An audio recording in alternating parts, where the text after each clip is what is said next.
Problema mo rin ba kung paano ma-connect ang SRN sa inverter ng M-Power at ang SRN ng battery? Ito ituturo kong tips sa inyo. Ito kasi problema ko nung una is ayaw niyang communicate nung inverter sa battery. So kahit nung pindot ko dito, hindi talaga siya nagko-connect. Ngayon,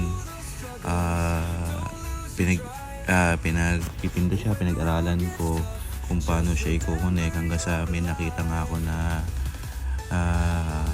problema. So tinignan ko tong app ng SRNE, lumabas pylon, SRNE, tsaka pylon. So dapat ang nakalagay niyan is pylon din, pares na pylon. Yan, para mabago yan, mag-download ka ng app ng SRNE, tapos i-connect mo sa Bluetooth. Pagpasok mo doon, i-click mo yan yung lithium. Yung pagpasok mo dyan, may password yung 123456. Then kukunik yan. Then may settings dun sa ibabaw pag nakapasok ko dyan. Pagdating dyan sa ibabaw na yan, merong settings dyan na pwede mong palitin. Tapos ang password niyan, 1357. Para mapalitan mo yan, pares ng pylon na yan. Yung ginawa ko dyan. Kasi yun ang para mag-communicate ang battery at saka ang inverter. So pumunta ako dito sa app ng tinignan ko kung connect yung battery tsaka inverter.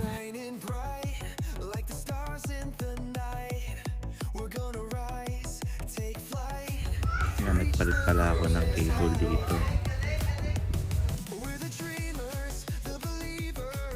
Yung cable ng pre ng SRNE, hindi pala yan akma doon sa inverter.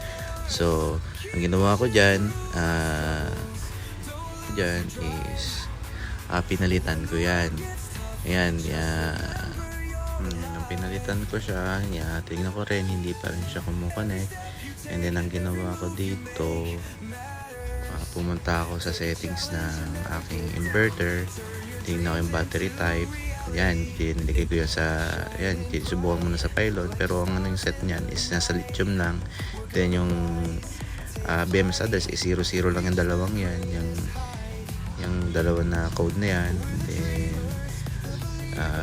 pinarestart ko muna ulit yung inverter ko. Ganyan yung nirestart ko, kaya pala ayaw niyang connect dahil yung free pala ng cable ng SRN, ayaw yan. Kumuha ko ng cable ng bago.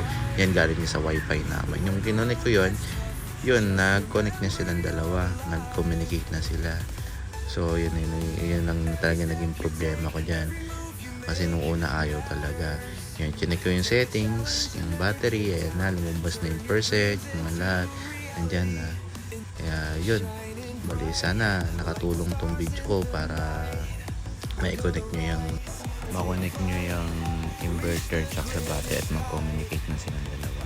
So yun po, sana nakatulong. Maraming salamat.